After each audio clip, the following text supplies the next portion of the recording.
Tatraisha Satvati Shruti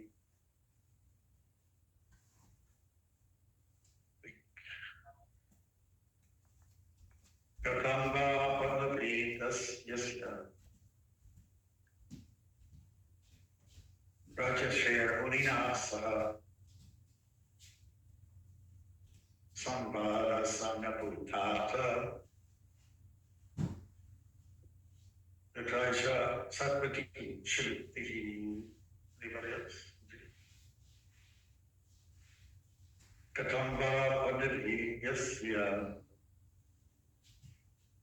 Rajashare Munia Sa Sambhara Samabhutata Tatraisha Satvati Shruti. Okay, how is it? Va also Pandaviyasya of the descendant of Pandu Parikshit, Rajashi of the king who was a sage, Munina with the Muni, Saha with Samvadaha, discussion, Samabhut took place, Tata, oh darling, Yatra, whereupon, Isha, like this, Satvati, transcendental, should be essence of the Vedas. Translation, how did it so happen that King Parikshit met this great sage, making it possible for this great transcendental essence of the Vedas, Bhagavatam, to be sung to him? And we'll go to the purport. Srimad Bhagavatam is stated here as the essence of the Vedas. It is not an imaginary story, as it is sometimes considered by unauthorized men.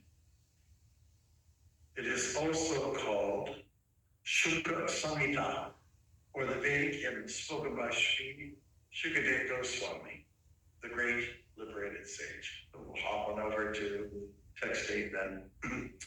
He, Shukadeva Goswami, was accustomed to stay at the door of a householder only long enough for a cow to be milked. And he did this just to sanctify the residents. Please repeat after me. He, Shukadeva Goswami, was accustomed to stay at the door of a householder only long enough for a cow to be milked. And he did this just to sanctify the residents. Purport advised the Marga C.C. Bhakti Swami Prabhupada. Shukadeva Goswami met Emperor Parikshit and explained the text of Srimad Bhagavatam. He was not accustomed to stay at any householder's residence for more than half an hour of the time of milking the cow. And he would just take alms from the fortunate householder. That was to sanctify the residence by his auspicious presence. Therefore, Shukadeva Goswami is an ideal preacher established in the transcendental position. From his activities, those who are in the renounced order of life and dedicated to the mission of preaching the message of God should learn that they have no business with householders, save and except to enlighten them in transcendental knowledge. Such asking for alms from the householder should be for the purpose of sanctifying his home. One who is in the renounced order of life should not be allured by the glamour of the householder's worldly possessions, and thus become subservient to worldly men. For one who is in the renounced order of life, this is much more dangerous than drinking poison and committing suicide. Hare Krishna. Namo Shivaya Krishna.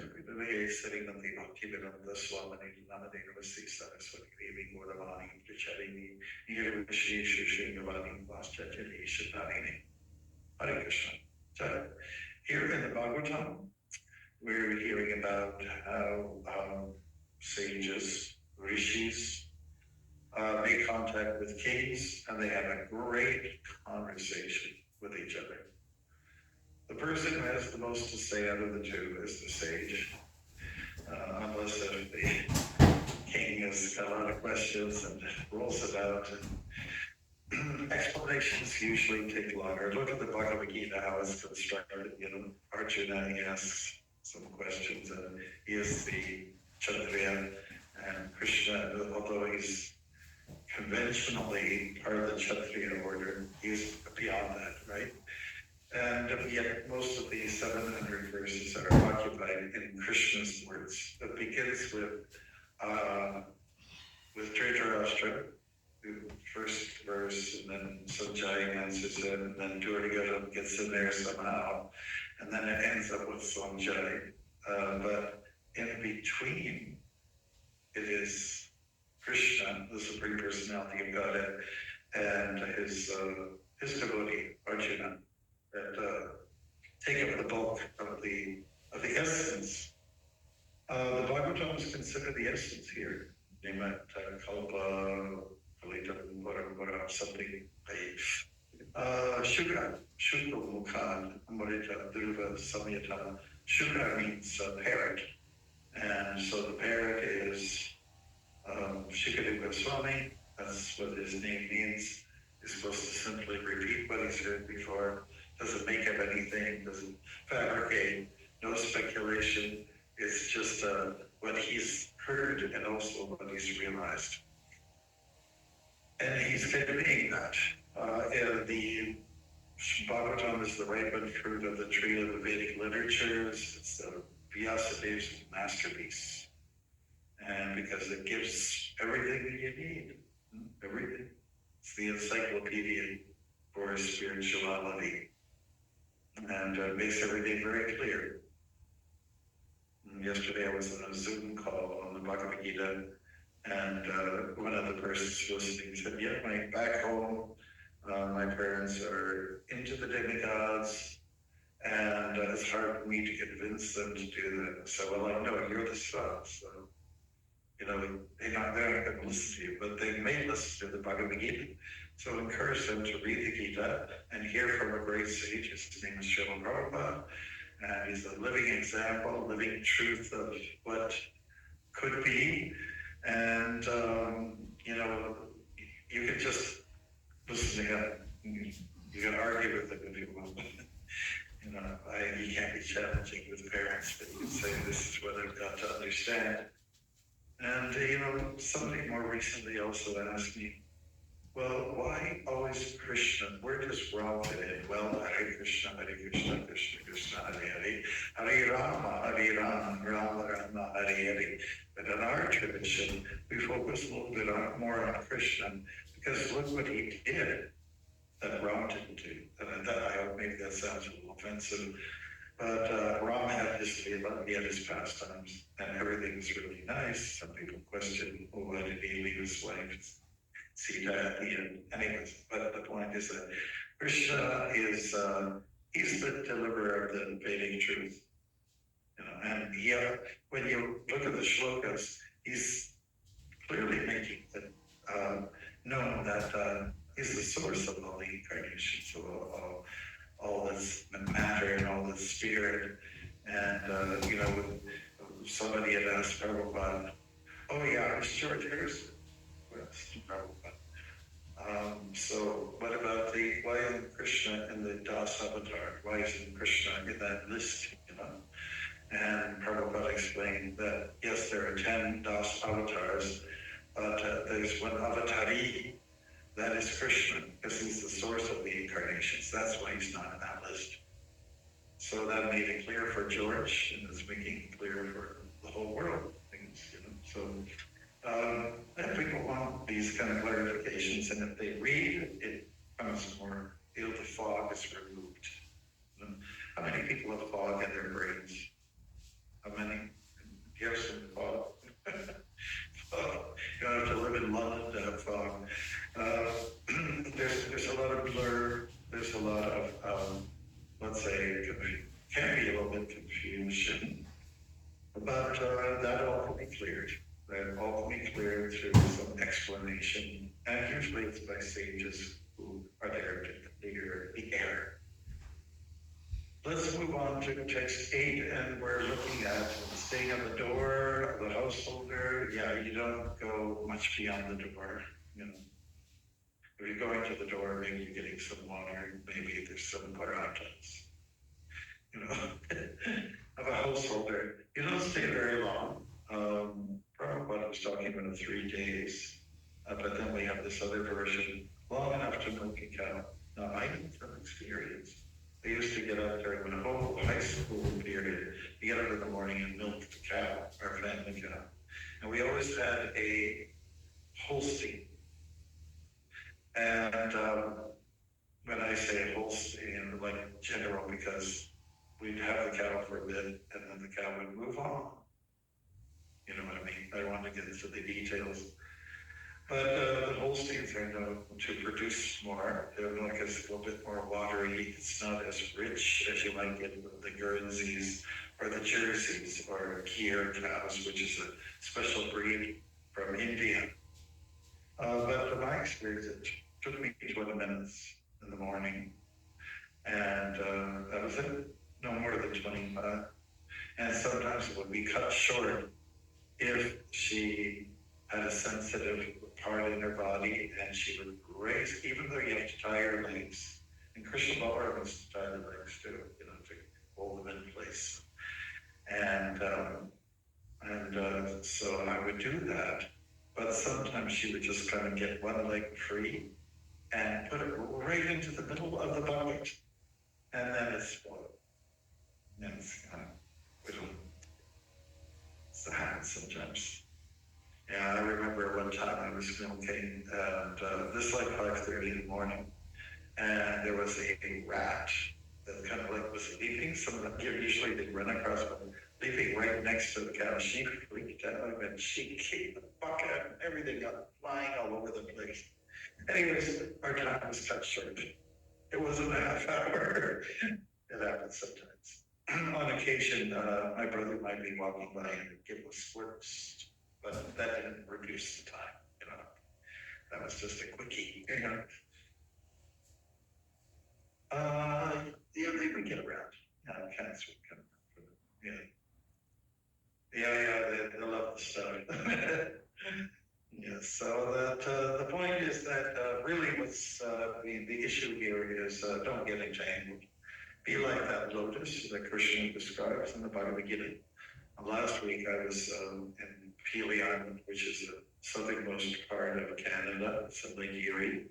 There's one other island that's still part of the Canadian territory before you see the imaginary line, the American border. But there's no residents there. But on Pili Island, they have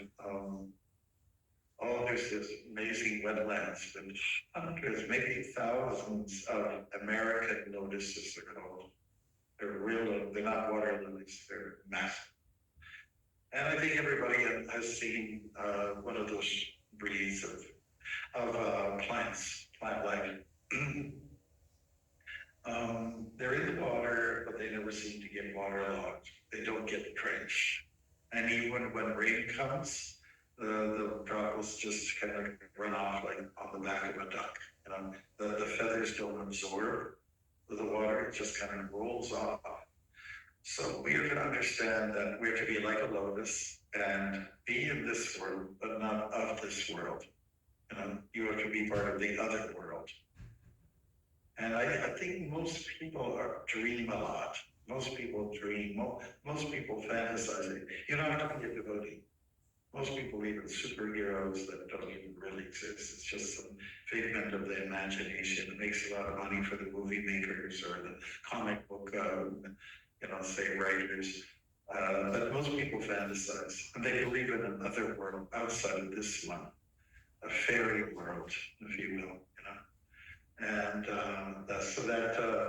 but that's not a bad thing. It lines people up, I guess. Prepares them somewhat, maybe for hearing about Krishna consciousness, hearing about Vaikuntha, Krishna Loka, and so on like that. But most people definitely They believe in something outside of what you can touch and smell and feel, something that's that you definitely can feel or believe in, and but it's not of this world. Here, everything is very temporary. We understand the spiritual world is not. So it's advised that if you're a human being, you learn about this world, and you also learn about the other world. They should be running like two tracks. They should be learned in a parallel way, right? And if you're feeling very, let's say, oppressed by the physical experience, the material experience, then you can always look to the spiritual realm, and that can give you some pacification. It can act like therapy. But let's say you're in the physical world and you don't have this other outlet. This can lead to serious consequences for people, meaning that, well, it can be, probably use the word suicide, when you feel that you have nowhere to go, and no channel, and a way to reach out for a solution to the problem. And the problem is that the physical experience is a tough one. Dukkhalayam Shashvam says in the Bhagavad Gita, Dukkhalayam, full of miseries, and whatever little bit of pleasure there is, it gets interrupted. Ashashvatam, Dukkhalayam Ashashvatam. There's hiccups. There's all kinds of hiccups in the material world, right? All this fun, and it gets broken up, interrupted, and then you're looking for some new avenue for physical pleasure. And poor little living entity, poor little spirit soul has to be subjected to this kind of a torture. Okay, anyways, for that short time, 20 minutes, half hour, somewhere in that time frame, what does the sadhu do? The sadhu or the rishi sage may receive something to eat, something to consume, but in return, there's something much more valuable that comes. The mutual relationship between the rishi and the saint grihastha is that the grihastha is receiving information about how to overcome the problems of life. Maybe even more than that, details such as the pastimes of the Lord, the lila of the Lord. So there's, everyone should milk the cow known as a sadhu. Take from the sadhu what you can. And that's the most important thing. That becomes very clear in the Bhagavatam. Go to holy places, not just to take a bath in the sacred waters of the Ganga or Yamuna, whatever the case may be, but also hear something that's going to make a difference in your life. Srila Prabhupada encouraged his disciples to go to Mayapur, go to Vrindavan. There might be a few other places too. I mean, he outlines it in the Chaitanya Charitamrita. He tells you where to go. Prabhupada will never tell anybody where to go in terms of go to hell. That's not just, unless somebody's outright offensive.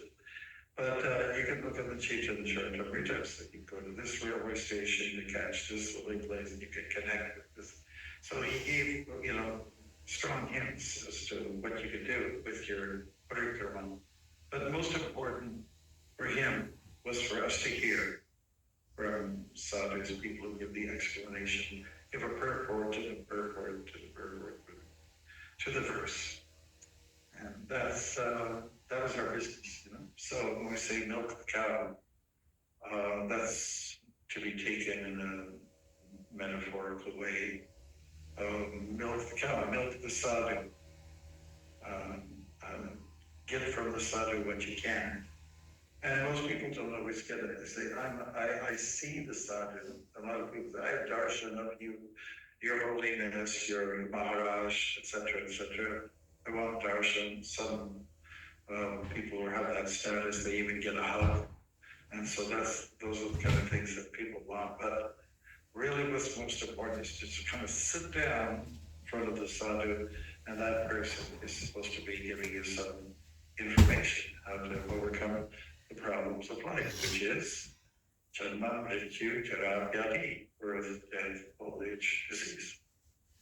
And a few other little minor details, but those are the main ones.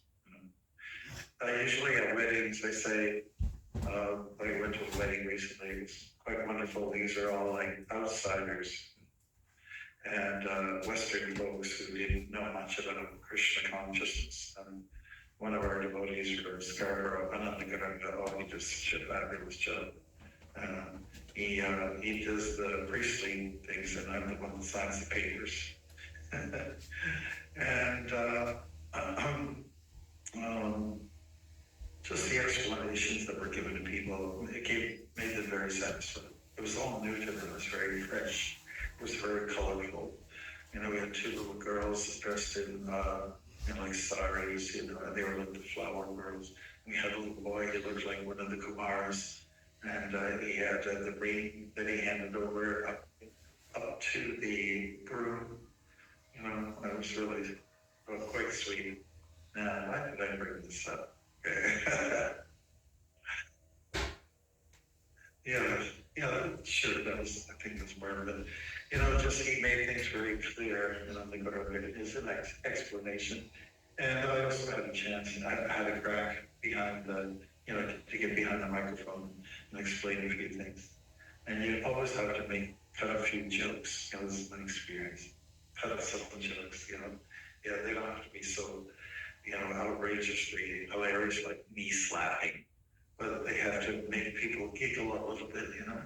You want to win them over. It was very, very funny to watch it, see it all transpire. You know, in the beginning, people were a little reluctant, but by the end, they were all chanting Hare Krishna. If you can do that, you know, it's kind of like a fresh crowd. And that's our business. How do you go in like a needle, come out like a plow? We were talking about Paul Robbins today, and he's the plow holder into the plowing. The first time I went to India, one devotee was saying we were at the Radha Madan temple. It's quite, elevation is quite high. And one devotee was explaining, see all those little tributaries, you know, like creeks running into the Yamuna? And I said, that's what Balaram did. That's his work. He took the plow, cut into it, and made those little grooves, you know. And that's his work. He left his mark, like literally his mark.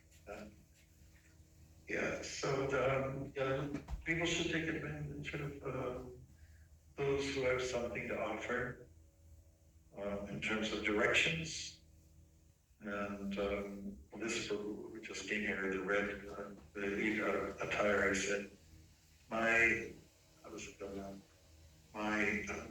grandfather was Prabhupada's doctor in Delhi, Chibiwa, you know, that place. So therefore, he feels a connection. And it is a fact that a lot of people, they'll go to the sadhu and they will go for the darshan, maybe receive a little prashadam, but they miss maybe the gyan aspect of the philosophy. I was at a village in Bengal, this goes back about 10 years ago, and it was a 24-hour kirtan. It was wonderful. It was beautiful. It was the village where Ajamil grew up. You know Ajamil, Canada. And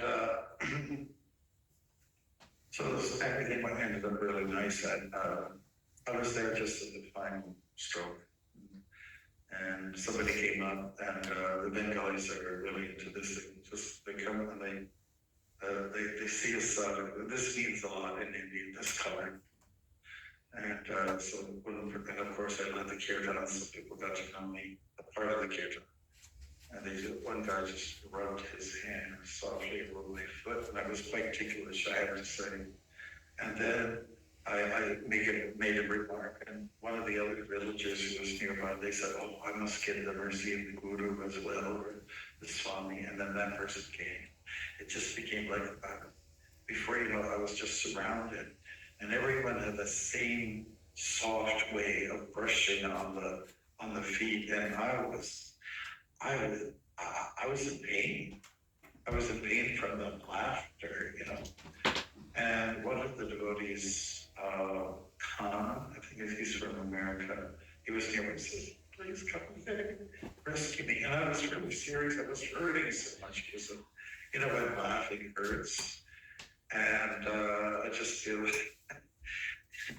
I was, you know, having that realization that it's not just about touching someone's feet, getting some dust.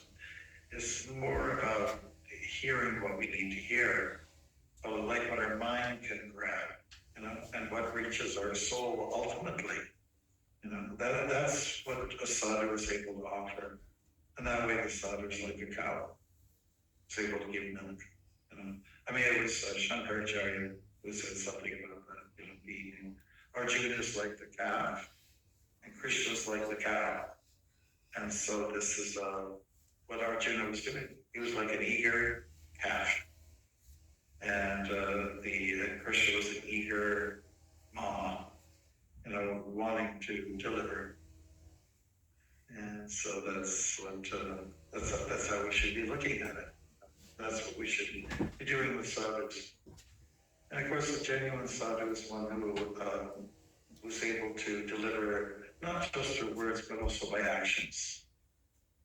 One should not just say one thing and live another life, a double life. So, in other words, example is better than precept. And Prabhupada used to use that phrase. How are we doing for time? We have some more time. Yeah. Well, a little bit, yeah, a little bit, just a little bit. But I think those are the main, you know, points that we want to make. Prabhupada talks about asking for alms in the household should be for the purpose of sanctifying his home. There has to be a return, just like everybody's favorite verse, and one of their favorite verses is Tadvidi Prinipatina Pri Prashnina Sevya Uvidikshati Ekyanam Jnanina Sattvadarshina. So that's from the 4th chapter of Bhagavad Gita, and it's saying that you want to know the truth. You want to know the truth about, say, this world and the other world we were describing, then you go to a guru, and then first of all, you render service and you ask questions. So asking questions is really important. And then the return is do some service in exchange. It can be alms, it can be, just helping. Usually a sadhu or somebody's a little older, needs some personal help, you know, with laundry or with you know, something very practical. So that's the reciprocation that goes on. A sadhu must deliver something. Can't just come to someone's home, knock on the door, and be just a beggar.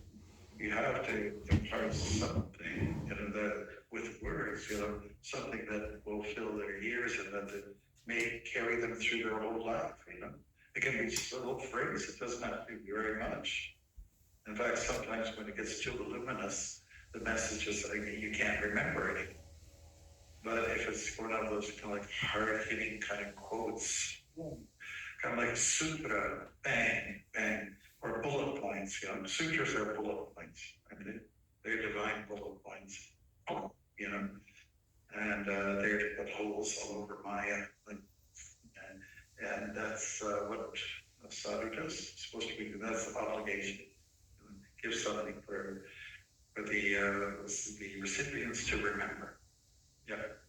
Okay, so, and the reason, just to make it really clear, we're not hanging around too much, is that you'll get really attached. Don't stay under the same tree 2 times, 2 consecutive days in a row. You have to keep moving on, find something else. Otherwise, you love the tree. You know, our tree was supposed to love trees. That was supposed to love everything. Yeah, I love it for it's what it is. Doesn't mean you have to hang around there and just, you know, yeah, try to be the proprietor. You know, there's a difference here. Appreciate, but don't become a proprietor. Appreciate. And appreciate is really important. To be grateful, isn't it? And when you travel, you can be grateful. It's not on the same old, same old. When you travel around there, you're traveling around everywhere. You're seeing everything. Yeah, for sure. Yeah. You're seeing so many things, and there's a delight in it all. There's an adventure. And it's beautiful. There comes a time maybe you need a place which is yours where you just have all your stuff, your books and extra clothes and all. That's natural to have that, but it's a beautiful experience to be able to go around and see the world. I've gone for many years with the bus tour for the youth, and it's always fun. It's fun to see every new place, every day, new spot. It's also fun to watch them do their things. Young people are always doing interesting things. And it's all one big, wonderful adventure. Then about the householders, we hear in the life of Chaitanya Mahaprabhu, some devotees or some of his followers that I really think I don't need this householder life. This is very immature. And to say that I really need to go. This is a higher form of existence to leave the home. But Mahaprabhu made it pretty straight and clear. No, you have your home base. You stay with your responsibilities.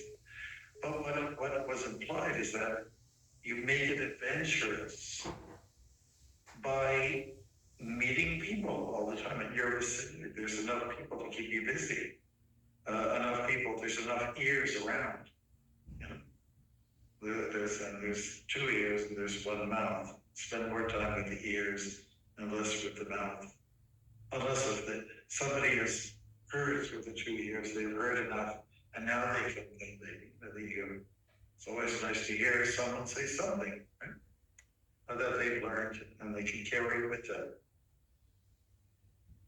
And that's what Prabhupada wanted of us. He actually wanted us to buckle down, stay in one place, or travel.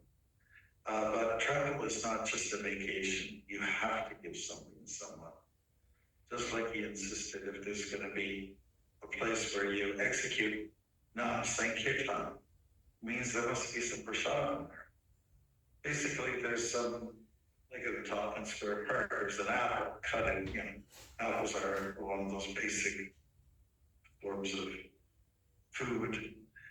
And knowledge, 3 things that we're meant to get, right?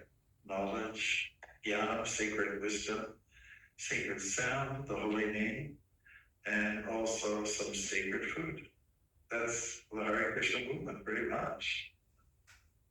And that's how you can sustain yourself. Keep your sanity in this crazy world. You have those 3 items that are constantly coming at you, or that you deliver. Here's the way it works. You deliver, and someone will deliver back to you. That's dadati, rati, grinati. Dadati, giving, and then being on the receiving end. Wonderful. How are you? Fantastic. Yeah, so that's how it works. Play the game of give and take. Okay, Motown song. And so Shikari Goswami is that person who's doing a lot of traveling. He's very unique. He's very detached. He didn't know anything. He had not a t-shirt on his back. And I still remember what comes to my mind is that I was in, I think it was in Ohio somewhere. And I came to a point where we started really good. It was Friday evening, and the newspaper guy came around. He liked our story. It's really hard to get media to come on Friday afternoon, to be honest with you. But he came, and he was really, he was dressed really nice, real spiffy, just some people dressed like a rag, But this guy was really, looked really good, and he asked us a lot of questions. I gave him one of the books that he could, extract some information from there. And it was really nice. He put in the article that came out the next day, look at the front page, which was great. So Saturday morning, you're walking along, and then all these people, oh, there he is. So in the article, rolled out the whole mantra, which rarely they do. And he also says, His Divine Grace, ABC, Bhakti Swami. He wrote it all out there. So nice to see that. So the next morning was raining, and that rain can be tough when you're walking, and it just doesn't look like there's any clearing on the horizon. So I was running quite swiftly, and then I heard, a voice. Hey, hello, good morning. So finally I looked over there. When it rains hard, and it rains hard, you can hardly see, but then you hear this one, oh, come on. And it was a used car sale dealership place. And this guy, I said, come on in, dry up a little bit, And he had he looked like the sun. He had a round face. He looked something like a cross between the sun god and Burl Ives. I don't know if you remember him. Anyways. And he was just so friendly and so warm. He said, what do you need? I read your article. What do you need? I've got it. I'll give you the shirt off my back. And I said, are you kidding me? I was thinking on that. Are you kidding me? But, as I got to sit by and hear him talk of it, I thought, this guy's really genuine. He's really got a big, super big heart. So where are you from? I said, well, I'm from Ontario. Oh, I know somebody from Ontario. He's running a banquet hall here. He's from Wawa, Ontario. It's really Wawa, Ontario. And so we got to meet his friend. And then, so he's been kind of a friend. So once in a while, I get a call. There's a few months later, I'm in Mayapur, and he calls me because I left him the phone number. He said, hello. I said, is this the walking monk? Yes, it is. Oh, yeah, this is, I forget his name. And how are you doing? You doing okay? And so, well, I'm in India now. Oh, you're in. So all that beauty came out of that one little exchange, just reciprocating. So people can be very nice out there. There's a lot of nice people out there. They're not just terrible meat eating. I'm sure this guy was a meat eater, but some meat eaters that I met are really nice and warm. And then sometimes vegans can be really cold, You almost feel like, why don't you have some meat so you can chill out a little bit? So I'm just saying that that's part of the life. People around me meeting good and bad elements, and in the form of people. Most people are really nice. Most people are quite neutral. They're kind of detached or indifferent. But some people are really out there to, extend themselves and be really kind. And they show that through their donations. People give water, Rice Krispie squares, whatever. And I've had a few hamburgers given to me too. Without looking into the bag, I have an idea. But you hold on to it until they go, and you just feel warmed up by the fact that they did a gesture of bhakti. That's what it is. They don't know better. But it was the gift, it was the thought that counts, right? What was the intent? It was a good one. Yeah. Okay, so I think we can just leave it open for discussion. The rest